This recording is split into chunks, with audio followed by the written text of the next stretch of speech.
like, I was going to say drain that you fall into. That's probably a bad analogy. But like, if diabetes is the ultimate issue, ultimate expression of a dysregulated sugar system, it's like, for most of the time you're before that, you're leading up to that. And I think a lot of people are in that state. And so what you described there about this famous blood sugar roller coaster, which, by the way, it comes from a graph. If you look at a graph, if you measure your blood like every hour and you plot it on a graph, you'll see it going up, up, up, and then it'll curve and come down, down, down, then it'll go up, up, up again. And it goes up because you ate the sugar, it goes down because your insulin pushes it out of your blood again. So and we're not saying it's a bad thing to have insulin pumped out. You will have, when you've eaten naturally, some insulin released anyway, but we just don't want to see these huge spikes that will cause damage. And equally, it's more dangerous to have too much of a low blood sugar too. So we're going to have other hormones pumped out like glucagon, and what we want to do is avoid the body going into too many states of high alert. Yes, we want to have it that it's just nice and gentle flow of the hormones released that can manage that energy intake. That's a good way to put it.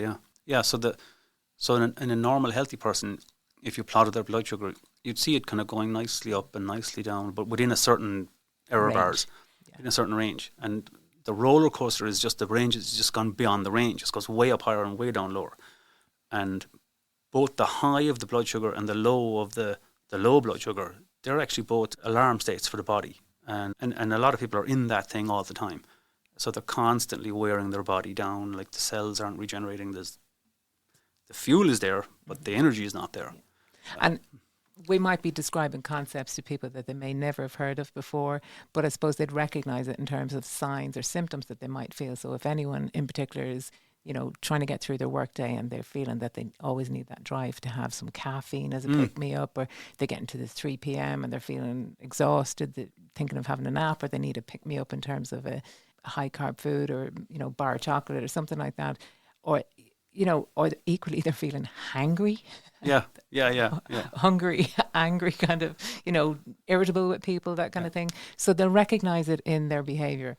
Exactly, yeah. Yeah. That's irritability. That's the tuning into your body. You can see it if you look for it. And so if it's happening regularly, then you've got a problem. If you're regularly tired, if you regularly crash after a meal, if you regularly have to eat the Snickers bar and do the Joan Collins on it and turn into the hangry person in the locker room, the ad, kind of mad when you think about it. Like, they're kind of normalising a dysfunction in a funny way for a Snickers ad. Good marketing, fairness. It's not normal. It's common. It's not normal. Yeah. But so it's very true. So like, one of the reasons, and I actually had this in the insomnia. I had this. If I did get to sleep, I'd suddenly wake up at like 3 or 4 in the morning, at a start, like something was startling me. But the startle is the adrenaline that was released in your body in order to push some blood sugar back in because it had gone too low. Yeah. And that was me at the time. And so it wasn't just like a food intolerance, but it was like the food intolerance that was connected to the sort of the carbohydrate the amount of carbohydrate, and they kind of exacerbate each other. So for me, taking grains out of my diet at the time solved kind of both problems. That was fairly dramatic. And very few things that I do to myself are dramatic. I find that I get annoyed. Like, I try this and I try that, and maybe that did something, maybe it didn't, but this was dramatic. And we're not demonising grains here either. But we're looking at, what is a normal amount or an acceptable amount versus the diet. The Western diet has just gone so way overboard that it's just, every single meal has this high frequency of wheat. Yeah. Wheat for breakfast, wheat for lunch. Yeah, wheat for basically wheat. Yeah. It's what it comes down to, a lot of it. Yeah, that's the food pyramid right there. The food pyramid, the bottom of the food pyramid is grains essentially, and food made from grains. But I kind of see them as gifts from God. I kind of like grains. They're beautiful things. I love wheat fields. They're fantastic things, and in a way they promoted the human race. At least the population, and there's a lot of nutrients in them. So they're whole food, but you got to watch them. Because especially if they're refined, I suppose maybe. I think it's the quantity of them that can push out, as you say, the other micronutrients, and also the pushing out of what should be prioritised is the protein.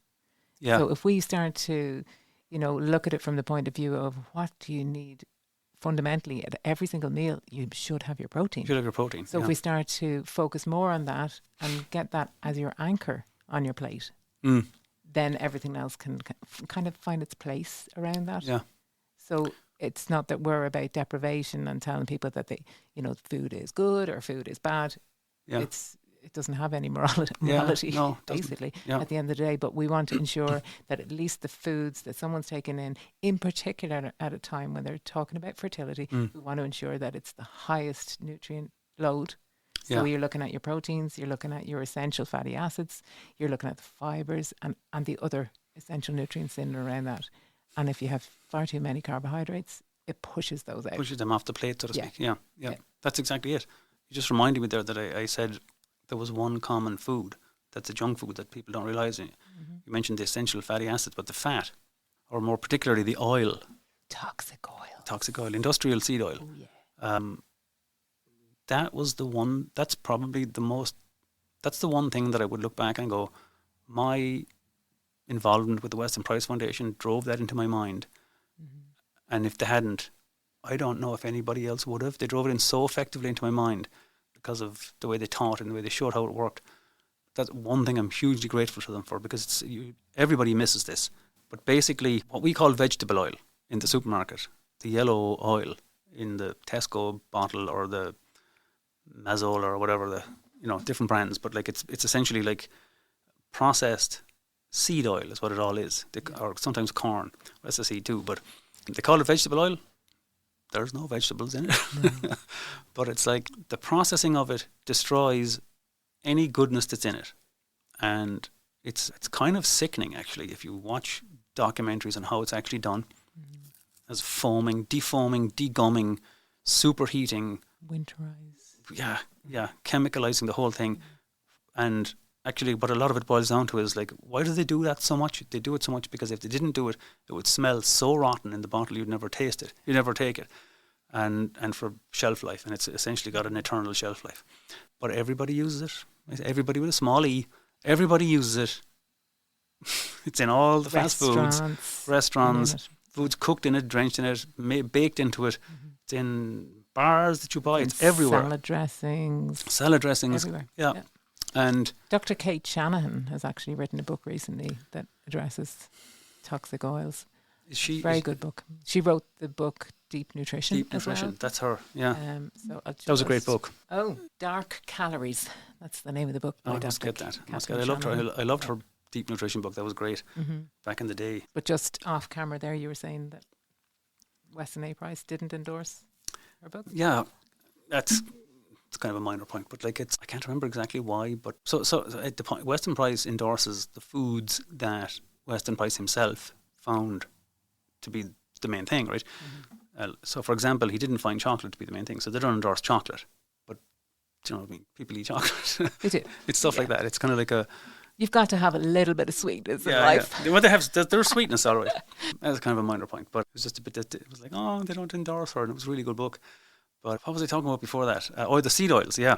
Okay. This is something that it's probably going to wreck some of your heads. I'm sorry, but like you have to know this, and you absolutely have to know this for fertility. So I'm sure you've all heard of like omega-3s and omega-6s. They're like the kind of well-known essential fatty acids, essential oils we call them. Not essential oils like aromatherapy oil. Different edible oils. So we need a small amount of these for life. If we don't get it, we die. They're essential for life, and they have very powerful functions for such a small amount that we need. The very powerful functions in the body. For example, they turn off inflammation. That's one of the things they do. They activate it and they turn it off. So if you don't have enough omega-3s, one of the things you can't do is turn off inflammation, which is a huge problem at that point. So, but the seed oils are essentially omega-3s and omega-6s. They're predominantly omega-6 oils. In other words, if you took the oil and you measured the quantity of this particular format of oil in them, you'd find that they're fairly rich in omega-6, and there's a small amount of omega-3. So those oils are highly susceptible to being damaged by heat, light and oxygen, which is oxidation. They're highly susceptible to being damaged by that. So, for example, if you had your own sesame seeds and you squeezed the oil out of them You get sesame, not sesame, pumpkin. What was the one I was looking for? Not sesame. Well, actually, probably true for sesame too. Sunflower seeds? Sunflower. Sunflower is the one I'm thinking of. If you squeeze sunflower seeds, you'll get oil out of them. That oil, if you like squeezed it into a dish, for example, probably within like 20 minutes, it's starting to go rancid. And by rancid, I mean it reacts with oxygen and it changes the chemical structure of the oil. And it starts to go, literally it starts to go rancid. That's what rancid oil is. It's oil that's been oxidized. So when we eat these omega-3s, we eat them in food or in the seeds, or in the flax in particular is kind of a high omega-3 seed. So if you process that oil, you damage it. And the point is, all of the industrial seed oils are so processed that they've almost processed the damage out of them, so to speak. So there's nothing left. It's just a synthetic. It's almost a synthetic oil. It's like the fact that it came from a plant originally, or a seed originally, is like at this point is a moot point. But we eat it all the time. So when we eat that oil, it forms part of our cells. This is the problem. We need to eat a small amount of the good stuff because that forms part of our cells, and it's in our cells is where it does its thing, its magic. That's where it turns off the inflammation and so on. Yeah, and if we explain as well that cells, it's the whole membrane. So if we think of cells as almost like a little water-filled bag of sorts, and that the outer membrane that's holding everything inside, that needs to be fluid enough to allow nutrients to come in or to get toxins out, and it's got to have like just a nice fluidity to it. That's it. Whereas when those toxic seed oils are brought in, they actually start to stiffen up the cellular membrane itself. So the structure, it's actually physically changing the structure. It physically changes it, yeah. I heard I heard a sort of another analogy for a cell, which was an avocado, right? And the idea was that the stone in the middle of the avocado was like the nucleus with the DNA. Every analogy is somewhat limited, but like the skin of the avocado was what you're talking about. The skin of the water balloon was the membrane. So the membrane of our cells is made of fat, made a bit of protein, but mostly fat. And if you eat wrong or bad fat, it just becomes part of your membrane. And this if you stick with this story, you'll actually there's a very interesting historical kind of element to it, which was one of the first vitamins that was discovered to be directly related to fertility was vitamin E, and they actually call it the fertility vitamin now. So vitamin E, interestingly, if you kind of look at the Latin name for it, which is alpha tocopherol, the word tocopherol somehow loosely translates to conceive, something like that, right? So it's kind of like became it's the fertility vitamin. It's kind of a bit mad because like every vitamin helps with fertility, but they call this one the fertility vitamin. Anyway, the reason was that if you this has got everything we've just talked about to come together in this story. If you've got that inflammation or those free radicals that we mentioned earlier, where they actually kind of mostly take place is on this famous membrane of every cell of your body. And what it's doing is it's oxidizing. The free radicals are damaging the fat in the membrane. And as you damage the fat, it becomes non-functional, so it's no good to you. And so the body has a way of preventing the damage and repairing the damage. And one of the main ways it prevents damage is with this vitamin E. So vitamin E is also a fat. It comes in a fat. It's plugged into the membrane. And as these free radicals start to damage the molecules of the membrane, eventually they run into vitamin E, and that actually quenches the problem, puts the fire out, so to speak. So the reason vitamin E is a fertility vitamin is because it stops the spread of oxidative damage on a cell membrane. And another way of even oxidative damage is if we think of rusting. So rusting is the iron equivalent. Very kind of top level. I have a tickle in my throat today for some reason. Yeah, rusting is the sort of the iron equivalent. Yeah, so oil rusts in a sense. It goes off, but when it goes off, the cell becomes less functional. It can't take in the estrogen. It can't take in the blood sugar so easily. Eventually, it kind of dies, and then it's got to be recycled, and that creates its. And if that happens en masse, because you add lots of the bad oil, that'll create inflammation in the body. So there's a very big knock-on effect to eating this bad oil. A, we're eating too much of it, and B, it's so damaged that even if you had small amounts of it, it would still go into your cell membrane. And it literally takes about 6 or 7 years to get it back out again. In other words, you have to eat, if you just ate good oil, good fat and good oil for 6 or 7 years, like if you could radio label it somehow and trace the bad oil and measure it in your body, some of it would still be there 6 or 7 years later. So it's a super consequential thing to do. And practically everybody is doing it. And you burn up your vitamin E. The more bad oil you eat, the more vitamin E you need. And if you burn through your vitamin E, you're going to lose your fertility. That's one simple reason for losing fertility. It's kind of an easy one to correct. You stop eating the oil and you take more vitamin E for a while. It's usually more complicated than that, but that is one reason for loss of fertility. And when we're talking about vitamin E, we're looking at vitamin E, as you said, is fat soluble, along with the A, D, and K as well. So those are fat soluble. And what is it that most women cut out of their diet? Fats. Yeah. They fear fats. Unfortunately, so many, and I fell prey to it many, many years ago as well. Eat low fat foods, in a hope of controlling weight. Yeah. You know, and unfortunately, a lot of people still buy into that idea that it's better and it's healthier to eat low fat. Yeah. Whereas, especially for fertility, that's it's so crucial to get the fats in, along with the fat soluble vitamins. But you're talking about a different source of fats. You're not looking at the toxic fats in terms of those seed oils. You're looking at more nutrient dense fats like your avocados, your olives, olive oils, even butter if it tolerated. Animal fat.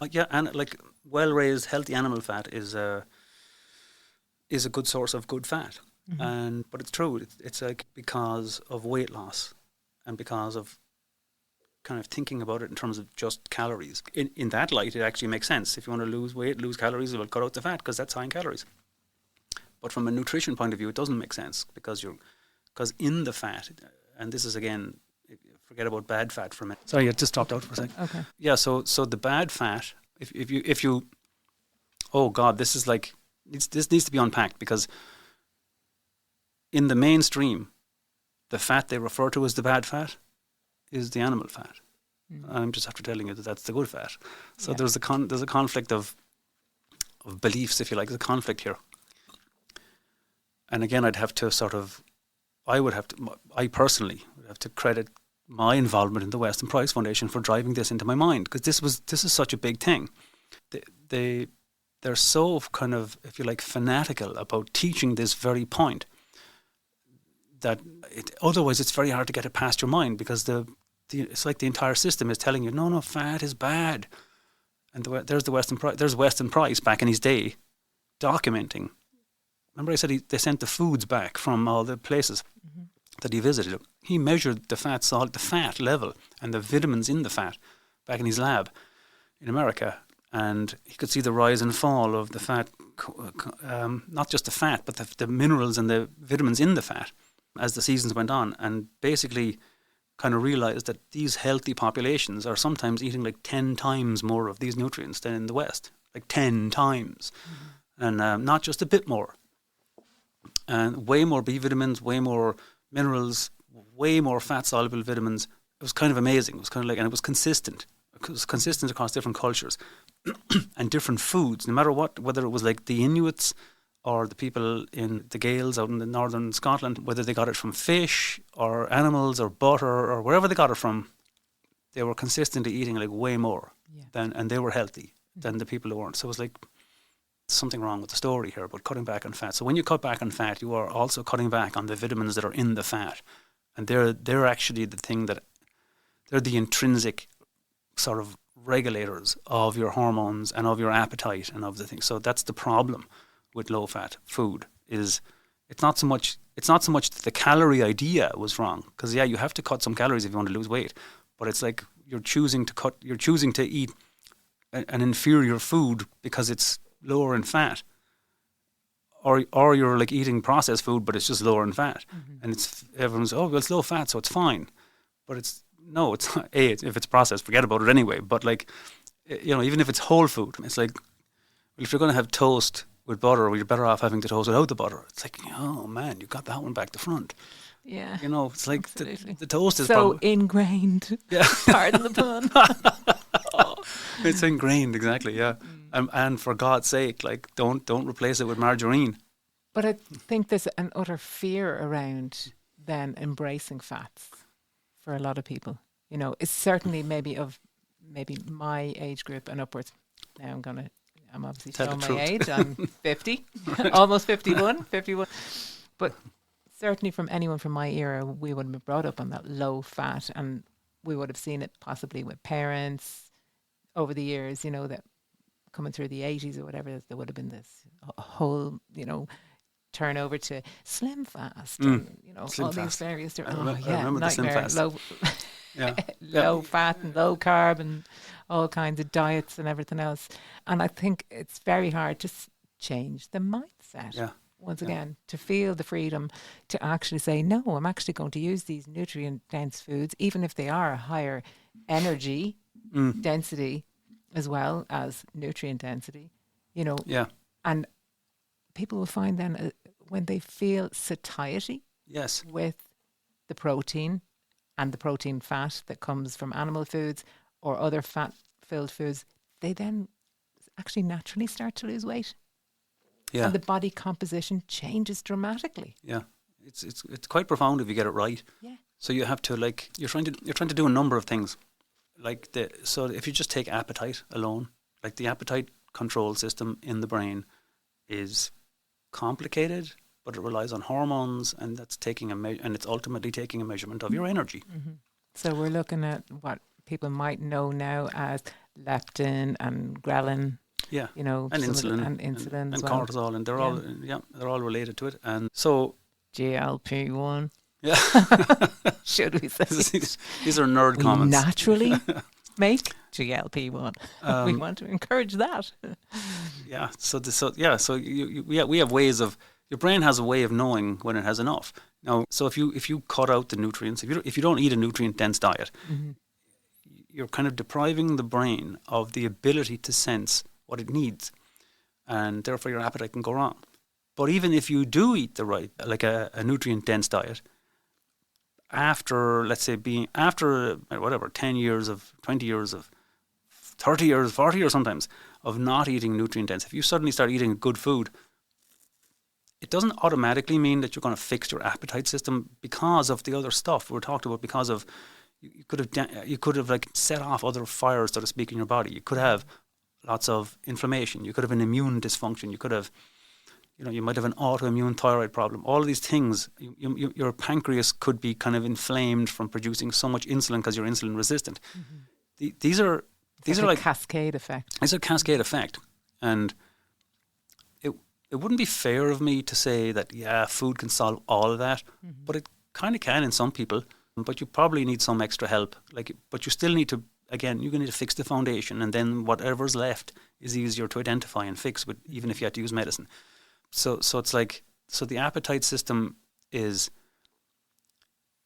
again, going back to the idea that whatever's wired to our survival is deemed to be most important. So the appetite system is complex, and it's think of it as a sensing system. It's sensing what's going on in the body, and if it's dysregulated because the brain is inflamed and just can't hear the signals back from the body, can't hear how much insulin's out there. It kind of sends out a signal and says, how much insulin, and I can't hear what you're saying because I'm inflamed, like a brain fog or whatever. I'm inflamed with inflammation or with oxidative stress.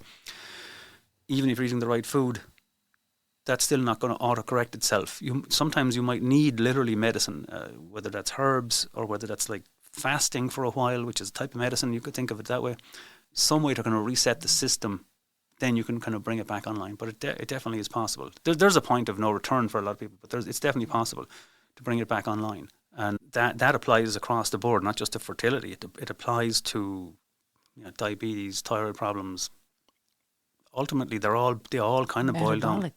Metabolic problems. Issues, yeah. Well, that term metabolic issue is kind of it's not a new term, but it's been talked about in the public sphere, in the blogosphere, and the podcast sphere a lot in the last 10 years.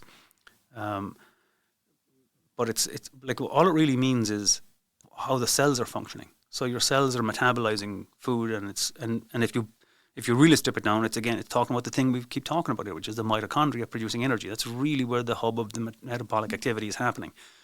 And so what they're now referring to certain, lots of diseases as being kind of metabolically driven. Mm-hmm. And I guess that's why, nutrition therapists like ourselves tend to feel like, and know, not just feel, but we kind of know like that the area we're in sits at the center of these problems, because ultimately the cell is driven by nutrients.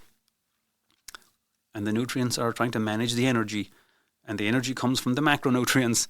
Yeah. It's all a nutrient issue. Yeah. And that's why you can do so much good for the system by getting the nutrients right. But you have to get out of your head that when I say get the nutrients right, you have to know what I mean by a good diet. And a good diet is not the food pyramid diet. That's an adequate diet. It's not a good diet. Mm-hmm. It's not. It's just you have to kind of aim for higher, aim for nutrient dense, and that's not easy. And actually, one of the things we never picked up on, you said to talk about earlier, kind of ties into this, which is the idea of like, and particularly going back to ovaries and it's like the toxins. Mm-hmm.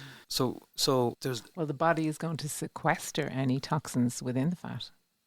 That's one, yeah. That's one thing that happens, yeah. That's one thing that will happen that people need to be aware of. So this is, it is how the body can, if it can't get rid of toxic load, it will sequester it into the fat. So, and fat also meaning the brain tissue. Could be your brain tissue, yeah. It could be brain tissue, could be into the ovaries, it could be into any cell that contains fat, adipose tissue, you name it. It's going to just lock it away in a sense, just to keep the body, the rest of the body, the organs safe, so to speak. But if that load becomes so cumulative from everything from the chemicals that people are using, the makeup, the aerosols, everything in the environment and the internal milieu as well, it just becomes a burden that the body just can't tolerate any longer. Yeah, if you take biopsies of fat versus say muscle and you measure them, you'll find more toxins in the fat. Yeah. No, it's not. We tend to think of fat as like a solid thing that stays there, but it's actually quite active. Like the cells are constantly taking it in, taking it out. Mm-hmm. But if there's just too much in the body, it's like they're dumping it out, but other cells have to take it back in again. So it's an active. It's kind of an active organ if you think of it that way. But anyway, the toxins. There's a really interesting story on toxins when it comes to fertility. There was actually a French lab, I can't think of their name now, a French lab outfit. They were doing research around Europe, but for some reason they did it in Ireland, and I actually sent a few of my male clients to it. They were measuring sperm, and they were... Fat torpedoes. Yeah, yeah, sperm. That's what they are. Sperm are heavily made of fat. Yeah. And so they were measuring sperm, but the brilliant website name they had where you could register for it was like toxins are breaking our balls.com.